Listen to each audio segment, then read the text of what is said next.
19 വയസ്സ് പ്രായമായ ഒരു പെൺകുട്ടി വീടിനുള്ളിൽ ഉറുമ്പരിച്ച നിലയിൽ കണ്ടെത്തിയിരിക്കുന്നു. വെറും 19 വയസ്സ് മാത്രം പ്രായമുള്ള ഒരു കുട്ടി ഒരു വീട്ടിൽ ഒറ്റയ്ക്കാണ് താമസം. ഒരു ബന്ധു വന്ന് നോക്കുമ്പോഴാണ് അർദ്ധനഗ്നയായിട്ട് അവൾ ഉറുമ്പരിച്ച് കിടക്കുന്ന ഒരവസ്ഥയിൽ കണ്ടെത്തുന്നത്. അവരവളെ ഹോസ്പിറ്റലിൽ എത്തിക്കുകയും 3 ദിവസം കൊണ്ട് അവൾ മരണത്തോട് മല്ലിട്ടുകൊണ്ടിരിക്കുകയാണ്. 3 ദിവസം കൊണ്ട് വെന്റിലേറ്ററിലാണ്, വളരെ ഗുരുതരാവസ്ഥയിലാണ് അവൾ വെന്റിലേറ്ററിൽ കിടക്കുന്നത്. ഈ കുഞ്ഞിനെ എന്തിനാണ് അവളുടെ അമ്മ തനിച്ച് വീട്ടിലാക്കിയിട്ട് പോയതെന്ന്. കാരണം ഇന്നത്തെ നമ്മുടെ സമൂഹത്തിൽ കണ്ടുവരുന്ന പല വാർത്തകളും നമ്മൾ കാണുന്നുണ്ട്. ഈ ഒരു അവസ്ഥയിൽ ഇതെല്ലാം കാണുകയും സോഷ്യൽ മീഡിയയിൽ ഇന്ന് ഇതുപോലുള്ള വാർത്തകളാണ് ഏറ്റവും അധികം കാണുന്നത്. അപ്പോൾ ഈ അമ്മ എന്തിനാണ് ഈ കുഞ്ഞിനെ ഒറ്റയ്ക്ക് ആ വീട്ടിനുള്ളിലാക്കിയിട്ട് പോയതെന്നാണ് ഞാൻ ആദ്യം ചിന്തിച്ചത്.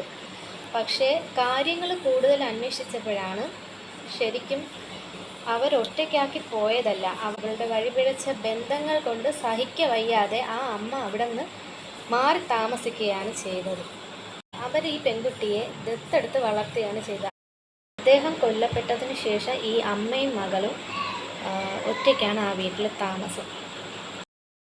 ഈ മകൾ മയക്കുമരുന്നിന് അടിമപ്പെടുകയും അവരുടെ വീട്ടിൽ വിളിച്ചുകൊണ്ട് വരികയും അവസാനം ആ അമ്മയ്ക്ക് തന്നെ ഈ മകൾ ഒരു ഉപദ്രവമായി തുടങ്ങിയപ്പോൾ, നാട്ടുകാർക്കും വീട്ടുകാർക്കും ഒക്കെ ഉപദ്രവമായി തുടങ്ങിയപ്പോൾ ആ അമ്മ തന്നെ ഒരു പെറ്റീഷൻ കൊടുക്കുകയും അവസാനം ഈ മകൾ തന്നെ അമ്മയുടെ ജീവന് ഭീഷണിയാവുന്നു. കാരണം ഇവളുടെ ഈ ബന്ധം, ഈ മയക്കുമരുന്നിന് അടിമപ്പെടുകയും അതിലൂടെ അവൾക്കുണ്ടാകുന്ന ആൺ സുഹൃത്തുക്കളുടെ അമ്മയുടെ ജീവന് അവൾ ഭീഷണിയാവുകയും അവൾ പല കുത്തുവാക്കുകൾ പറഞ്ഞ് ആ അമ്മയെ വേദനിപ്പിക്കുകയും ഒക്കെ ചെയ്തു. അവസാനം അവർക്ക് അതൊന്നും സഹിക്കാവുന്നതിനും അപ്പുറം കുത്തുവാക്കുകളും കേട്ട് അവസാനം അവരെ അവിടെ നിന്ന് സൈനിക ഉദ്യോഗസ്ഥർ വന്ന് അവരെ അവിടെ നിന്ന് മാറ്റി പാർപ്പിക്കുകയാണ് ചെയ്തത്.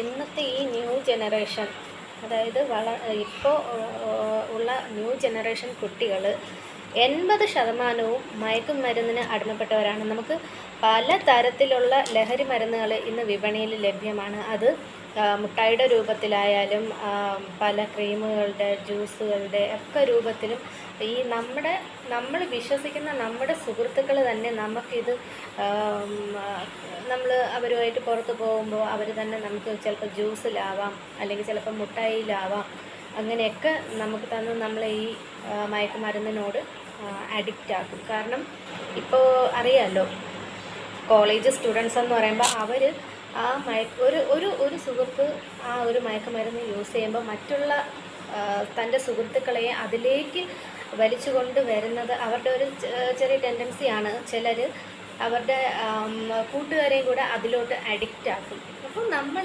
വിശ്വസിച്ച് അവരുടെ കൂടെ പോവുകയും അവർ തരുന്ന സാധനങ്ങൾ വാങ്ങി നമ്മൾ കഴിക്കുകയും അല്ലെങ്കിൽ തരുന്ന ജ്യൂസുകൾ നമ്മൾ കുടിക്കുകയൊക്കെ ചെയ്യുമ്പോൾ നമ്മളും ഓട്ടോമാറ്റിക്കായിട്ട് അതിലോട്ട് അഡിക്റ്റ് ആവും. അതാണ് ഇവിടെ ഈ കുട്ടിക്ക് സംഭവിച്ചത്. കാരണം അവളുടെ സുഹൃത്തുക്കളിൽ ആർക്കൊക്കെ മയക്കുമരുന്നുമായിട്ട് അഡിക്ഷൻ ഉണ്ടായിരുന്നു. അവൾ ആ കൂട്ടുകാരെ വിശ്വസിച്ച് അവർ കൊടുക്കുന്ന ഒക്കെ വാങ്ങി കഴിക്കുകയും എടുക്കുകയൊക്കെ ചെയ്തതാണ് ഈ കുട്ടി ശരിക്കും ഇതിലോട്ട് അഡിക്റ്റ് ആയത് തന്നെ. അതുമാത്രമല്ല, ഈ മരുന്നെന്ന് പറയുന്നത് നമ്മൾ ഒരു പ്രാവശ്യം നമ്മൾ ഉപയോഗിച്ച് കഴിഞ്ഞാൽ പിന്നെ നമുക്കത് കിട്ടിയില്ലെങ്കിൽ അത് കിട്ടാനായിട്ട് ഉള്ള ഒരു ടെൻഡൻസിയും ആ മാനസികാവസ്ഥയൊക്കെ മാറുകയും നമ്മൾ പല വീഡിയോസിൽ നമ്മൾ കണ്ടിട്ടില്ലേ, അതായത് നമ്മൾ ന്യൂസിലൊക്കെ നമ്മൾ കേട്ടിട്ടില്ലേ, ലഹരി മരുന്നിന് അഡിക്റ്റായിട്ട് ഓരോന്നും കിടന്ന് കാണിക്കുന്ന. റീസെൻ്റ്ലി ഒരു ന്യൂസ് കണ്ടതാണ് ഞാൻ. ഒരു ചെറുപ്പക്കാരനായ ഒരു പയ്യൻ, അവന് മയക്കുമരുന്ന് അഡിക്റ്റായി റോഡിൽ വെച്ചൊരു ആക്സിഡൻറ്റ് പറ്റി പോലീസ് വന്ന് അവനെ പൊക്കിയെടുക്കുകയും അവരുമായിട്ട് ഭയങ്കരമായിട്ട് കിടന്ന് പിടിവലി കൂടി അത് മുഖവും ദേഹവും തലയൊക്കെ ഒത്തിരി പൊട്ടിയിരിക്കുന്നു. എന്നിട്ട് പോലും ആ വേദനയൊന്നും അവന് അറിയുന്നില്ല. ശരിക്കും ഈ മയക്കുമരുന്നിന് അഡിക്റ്റായിരിക്കുന്നത് കൊണ്ട് അവൻ ഈ വേദനയൊന്നും അവൻ അറിയുന്നില്ല. തല പൊട്ടി ചോര ഒലിച്ചുകൊണ്ടിരിക്കുന്നു, കാലൊക്കെ മുറിഞ്ഞൊക്കെ ഇരിക്കുന്നു. 1-2 പേരൊന്നും പിടിച്ചിട്ട് അവൻ നിൽക്കുന്നില്ല. പക്ഷെ ആ പയ്യൻ വളരെ മെലിഞ്ഞിട്ടും നല്ല സ്ലിമ്മായിട്ടുള്ളൊരു പയ്യനാണ്. എത്ര പേര് അവനെ പിടിച്ചു കെട്ടാനുണ്ടായ, ഒരു വിധത്തിൽ തെറിച്ച് നിൽക്കുന്നു. ഒരു വിധത്തിൽ പിടിച്ചിട്ട് പോലീസ് വന്നു, നാട്ടുകാർ വന്നു, പിടിച്ചിട്ടൊന്നും ആരുടെയും കയ്യിൽ നിൽക്കുന്നില്ല. അവസാനം ഒരു 4-5 പേര് കൂടി ചേർന്ന് കയ്യും കാലും കെട്ടി കൊണ്ടുവന്ന് അവനെ ഹോസ്പിറ്റലിൽ. പക്ഷേ അവൻ ഈ വേദനയൊന്നും അപ്പോഴറിയില്ല. ഈ മരുന്നിൻ്റെ എഫക്റ്റൊക്കെ പോയി ബോധം തെളിയുമ്പോഴാണ് അവൻ ശരിക്കും വിവരം അറിയുന്നത്. ഈ വേദനയൊക്കെ ശരിക്കും അപ്പോഴാണ് അവൻ തിന്നു തുടങ്ങുന്നത്. ഇതുപോലെ ഈ മരുന്നിന് അടിമപ്പെട്ട് കഴിഞ്ഞാൽ, ഒരു പ്രാവശ്യം മരുന്ന് കിട്ടിയിട്ട് പിന്നെ കിട്ടാതാകുമ്പോൾ ശരിക്കും മെൻ്റലി ഡിപ്രസ്ഡ് ആവും. അങ്ങനെ എന്തോ സംഭവിച്ചതാണ് ഈ പെൺകുട്ടിക്കും. പിന്നെ അവൾ ഇതിന് അഡിക്റ്റായി. ഇതിനിടയിൽ അവൾക്കൊരു കാമുകനുണ്ടായിരുന്നു. ഈ കാമുകനെ ഇടയ്ക്ക് വീട്ടിൽ വന്ന സമയത്ത് അമ്മ അവനെ ചോദ്യം ചെയ്യുകയും അവനോട് സംസാരിക്കുകയും കൂട്ടുകെട്ട് നിഷേധിക്കുകയൊക്കെ ചെയ്തിരുന്നു. ഈ ഒരു ദേഷ്യവും ഈ പെൺകുട്ടിക്ക് അമ്മയുടെ അടുത്തുണ്ടായിരുന്നു. ആ ദേഷ്യം എല്ലാം കൂടി വെച്ചുകൊണ്ടാണ് ആ പെൺകുട്ടി അമ്മയോട് വളരെ ക്രൂരമായിട്ട് കുത്തുവാക്കുകൾ പറഞ്ഞ് അവരെ വളരെ ക്രൂരമായിട്ട് അതുകൂടും പറഞ്ഞ് ഉപദ്രവിച്ചുകൊണ്ടിരുന്നത്. സഹിക്കാവുന്നതിലും അപ്പുറം ആയപ്പോഴാണ് ആ അമ്മ അവിടെ നിന്ന് മാറി താമസിച്ചത്. ഈ സുഹൃത്തുക്കൾ കംപ്ലീറ്റ് അവളുടെ കൂടെ കൂട്ടുകൂടെ എടുക്കുകയൊക്കെ ചെയ്തതെന്ന് വെച്ച് കഴിഞ്ഞാൽ ശാരീരികമായിട്ടുള്ള ആ ഒരു ബന്ധത്തിന് വേണ്ടിയിട്ട് മാത്രമാണ് അവളിങ്ങനെ പിടിച്ചിട്ടിരുന്നത് തന്നെ. കാരണം അവൾക്കും അറിയില്ല, അവൾ ഈ മരുന്ന് അടിച്ചും കൊണ്ട് എന്തൊക്കെയാണ് കാണിച്ചു കൂട്ടുന്നതെന്ന് അവൾക്ക് തന്നെ അറിയാൻ പറ്റില്ല. അപ്പോൾ ശരിക്കും കൂട്ടുകെട്ടുകളാണ് മക്കളെ വഴി തെറ്റിക്കുന്നത്. അതുകൊണ്ട് എല്ലാ അച്ഛനും അമ്മയും, എനിക്ക് പറയാനുള്ളത് ഏതൊരു അച്ഛനും അമ്മയും നമ്മുടെ കുട്ടികൾ, അത് ആണായാലും പെൺകുട്ടിയായിരുന്നാലും, നമ്മൾ അവരുടെ നല്ല സുഹൃത്തുക്കളാവാൻ ശരിക്കും ശ്രമിക്കുക. കാരണം അവരുടെ കൂടെ കൂടുതൽ ടൈം സ്പെൻഡ് ചെയ്യാൻ ശ്രമിക്കുക. നമ്മൾ അവർ എവിടെയാണെന്നും എന്താണെന്നും ഒക്കെ നമ്മൾ എപ്പോഴും വാച്ച് ചെയ്തുകൊണ്ടിരിക്കുക തന്നെ വേണം. കാരണം ഇന്നത്തെ സമൂഹം അങ്ങനെയാണ്. നമ്മുടെ കുഞ്ഞുങ്ങൾ അങ്ങോട്ട് പോയില്ലെങ്കിലും അവരെ ഇങ്ങോട്ട് തേടി വരും. ഈ അഴുക്ക സുഹൃത്തുക്കൾ, അഴുക്ക സുഹൃത്ത് ബന്ധങ്ങൾ അവരിങ്ങോട്ട് തേടി വരും. അവരതിന് അടിമപ്പെടുകയും ചെയ്യും. സ്വാഭാവികമായിട്ടും ഒരമ്മയ്ക്കും അച്ഛനും തൻ്റെ മക്കളെ സ്വഭാവം നോർമലി എല്ലാവർക്കും അറിയാവുന്നതാണ്. ഇവരിൽ എന്തെങ്കിലും ഒരു സ്വഭാവത്തിന് ഒരു ചെറിയ മാറ്റമുണ്ടായാൽ അപ്പം തന്നെ നിങ്ങൾ ഡി-അഡിക്ഷൻ സെൻറ്ററിൽ കൊണ്ടുപോയി അവരെ ജസ്റ്റ് ഒന്ന് ചെക്ക് ചെയ്യുക. കാരണം അവരെന്തെങ്കിലും മയക്കുമരുന്നിന് അടിമപ്പെട്ടിട്ടുണ്ടോ എന്നറിയാൻ വേണ്ടിയിട്ടാണ്. ചിലപ്പോൾ തുടക്കത്തിൽ നമ്മുടെ മക്കളെ നമുക്ക് തിരിച്ചെടുക്കാൻ പറ്റും. ഈ തുടക്കത്തിലൊക്കെ ആകുമ്പോഴത്തേക്ക് അവർക്ക് അത് ചികിത്സിച്ച് തിരിച്ചവരെ ജീവിതത്തിലേക്ക് കൊണ്ടുവരാൻ പറ്റും. ഇത് അവരെന്ത് ചെയ്യുന്നു ഏത് ചെയ്യുന്നു എന്ന് അന്വേഷിക്കുകയില്ല. അവർ രാവിലെ പോകുന്നു, തിരിച്ചു വരുന്നു, റൂം അടയ്ക്കുന്നു, ആ റൂമിൽ ഇരുന്ന് അവരുടെ കാര്യങ്ങൾ ചെയ്യുന്നു. മിക്ക വീട്ടുകാരും ഇപ്പം ശരിക്കും പറഞ്ഞു കഴിഞ്ഞാൽ ഫോണൊക്കെ വന്നതിന് ശേഷം ഒരാൾക്കാർക്കും മക്കളുമായിട്ട് സ്പെൻഡ് ചെയ്യാൻ അവർ സമയം കണ്ടെത്താറില്ല. കാരണം അവർക്ക് ഫോണുണ്ട്, ഫേസ്ബുക്കുണ്ട്, വാട്സപ്പുണ്ട്, യൂട്യൂബുണ്ട്. അവർ ഫോൺ എടുക്കുന്നു, വാട്സപ്പ് നോക്കുന്നു, യൂട്യൂബ് നോക്കുന്നു, എല്ലാം നമുക്ക് വേണം. പക്ഷേ ഇതിനിടയിൽ നമ്മുടെ മക്കളുടെ കാര്യവും കൂടെ നമ്മൾ ശ്രദ്ധിക്കണമെന്നാണ് എനിക്ക് പറയാനുള്ളത്. കാരണം അവർ എന്ത് ചെയ്യുന്നു എന്ന് നമ്മൾ എപ്പോഴും വാച്ച് ചെയ്യുക. ഇതിൻ്റെ ഇടയിൽ കുറേ നെഗറ്റീവ് കമൻസൊക്കെ ആ അമ്മയെക്കുറിച്ചുണ്ടായിരുന്നു. കാരണം എന്തിനാ അമ്മ ആ കുഞ്ഞിനെ ഒറ്റയ്ക്കാക്കിയിട്ട് പോയി, അതുകൊണ്ടാണ് ഇങ്ങനെ സംഭവിച്ചത്, ആ അമ്മയ്ക്ക് ആ കുഞ്ഞിനെ സൂക്ഷിച്ചുകൂടെ എന്നൊക്കെ ഉള്ള പല നെഗറ്റീവ് കമൻസും ഉണ്ട്. നിങ്ങൾ ഈ നെഗറ്റീവ് കമൻസ് ഇടുന്ന ആൾക്കാർ ശ്രദ്ധിക്കേണ്ട ഒരു കാര്യം എന്ന് വെച്ച് കഴിഞ്ഞാൽ, ശരിക്കും ന്യൂസ് എന്താണ് എന്ന് അറിഞ്ഞിട്ട് മാത്രം നെഗറ്റീവ് കമൻസ് ഇടുക. കാരണം നമ്മൾ ഈ അമ്മയെ പഴിച്ചിട്ട് ഒരു കാര്യവുമില്ല.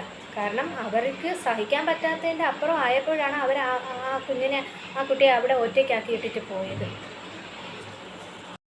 അഭിപ്രായത്തിൽ ഞാനൊരിക്കലും ആ അമ്മയെ കുറ്റം പറയില്ല. കാരണം അവർ കാണിച്ച വലിയൊരു മനസ്സ്. കുഞ്ഞുങ്ങളില്ലാതിരുന്ന അവർ ഒരു കുഞ്ഞിനെ ദത്തെടുത്ത് വളർത്തി വലുതാക്കി ഇത്രമേലാക്കി. ഇതിനിടയിൽ അവരുടെ ഭർത്താവ് 4 വർഷം മുന്നേ മരിച്ചു പോവുകയും അവരുടെ മാനസികാവസ്ഥ എന്താണെന്ന് നമുക്ക് ഊഹിക്കാവുന്നതേ ഉള്ളൂ. അപ്പോൾ താങ്ങും തണലുമായിട്ട് തന്നോടൊപ്പം എന്നും ഉണ്ടാകും എന്നുള്ള ഒരു വിശ്വാസം ആ അമ്മയ്ക്ക് ആ കുട്ടിയിലുണ്ടായിരുന്നു. പക്ഷേ അവൾ എന്താ ചെയ്തത്? മയക്കുമരുന്നിന് അടിമപ്പെടുകയും അമ്മയെ പഴി പറയുകയും അമ്മയെ കുത്തുവാക്ക് പറഞ്ഞ് വേദനിപ്പിക്കുകയും എടുക്കുകയൊക്കെ ചെയ്തു. ഇത് സഹിക്കാൻ വയ്യാതായപ്പോൾ അവരവിടെ നിന്ന് പോയി. അതാണ് ശരിക്കും ഉണ്ടായത്. അല്ലാതെ ആ അമ്മ മകളെ ഉപേക്ഷിച്ച് പോയതൊന്നുമല്ല. ഏതൊരമ്മയ്ക്ക് സഹിക്കാവുന്നതിനും അപ്പുറം അവർ സഹിച്ചു. ഒരു കുഞ്ഞിനെ ദത്തെടുക്കാൻ കാണിച്ച അവരുടെ നല്ല മനസ്സിനെ ആരും കാണാതെ പോകരുത്. ഈ പഴി പറയുന്നവരെല്ലാവരും ചിന്തിക്കുക, നമ്മൾ എത്രത്തോളം നമ്മളെ മക്കളുമായിട്ട് സ്പെൻഡ് ചെയ്യുന്നു, നമ്മൾ എത്രത്തോളം നമ്മുടെ മക്കളെ സൂക്ഷിക്കുന്നു, അവരെ കാണുന്നു, എടുക്കുന്നു എന്നൊക്കെ ഉള്ളത്. ഈ നെഗറ്റീവ് കമൻസ് ഇടുന്നവർ ഒന്ന് ആദ്യം ആലോചിച്ചിട്ട് വേണം നെഗറ്റീവ് കമൻസ് ഇടാനായിട്ട്. ഇന്ന് അവൾ ആ വെൻറ്റിലേറ്ററിൽ കിടന്ന് വേദനിക്കുന്നതിനും അപ്പുറം ആ അമ്മ വേദനിക്കുന്നുണ്ടാവും. കാരണം ഇത്രയും വളർത്തി വലുതാക്കിയ ഈ കുഞ്ഞിന് ഈ ഒരു അവസ്ഥയെന്ന് പറയുമ്പോഴത്തേക്കും അപ്പോൾ എല്ലാവരും വിചാരിക്കും സ്വന്തം മകളല്ലല്ലോ, പ്രസവിച്ച് വളർത്തിയ മകളല്ലല്ലോ എന്ന്. അങ്ങനെയല്ല, അവർ എത്രത്തോളം ആ മകളെ സ്നേഹിച്ചിരുന്നു എന്നുള്ളത് അവിടുത്തെ നാട്ടുകാരോട് ചോദിച്ചാൽ അവരറിയാം, അവർ എത്രത്തോളം ആ കുട്ടിയെ കെയർ ചെയ്തിരുന്നു എന്നുള്ളത്. അപ്പോൾ ഇത്രയും നല്ല രീതിക്ക് അവളെ നോക്കി വളർത്തിയെടുത്തിട്ടും അവൾ ഇങ്ങനെ ഒരു അവസ്ഥയിൽ കിടക്കുമ്പോൾ, അതും ഇങ്ങനത്തെ ഒരു അവസ്ഥയിൽ, ഈ മയക്കുമരുന്നിന് അടിമപ്പെട്ട ഈ ഒരു അവസ്ഥയിൽ വെൻറ്റിലേറ്ററിൽ അവൾ കിടക്കുമ്പോൾ ഈ കുഞ്ഞിനേക്കാളും ഇവളെക്കാളും ഏറ്റവും കൂടുതൽ ഇന്ന് ആ അമ്മ വേദനിക്കുന്നുണ്ടാവും. ഒരു കാര്യം മാത്രമേ പറയാനുള്ളൂ, ആണായാലും പെണ്ണായാലും നമ്മൾ നമ്മുടെ കുഞ്ഞുങ്ങളോട് കൂടി കൂടുതൽ ടൈം സ്പെൻഡ് ചെയ്യാൻ ശ്രമിക്കുക. അവരുടെ കൂടെ നമ്മൾ നിൽക്കുക. അവരുടെ നല്ലൊരു സുഹൃത്തുക്കളായിട്ട് നമ്മൾ പാരൻസ് മാറാൻ ശ്രമിക്കുക. അത്രയാണ് എനിക്ക് പറയാനുള്ളത്.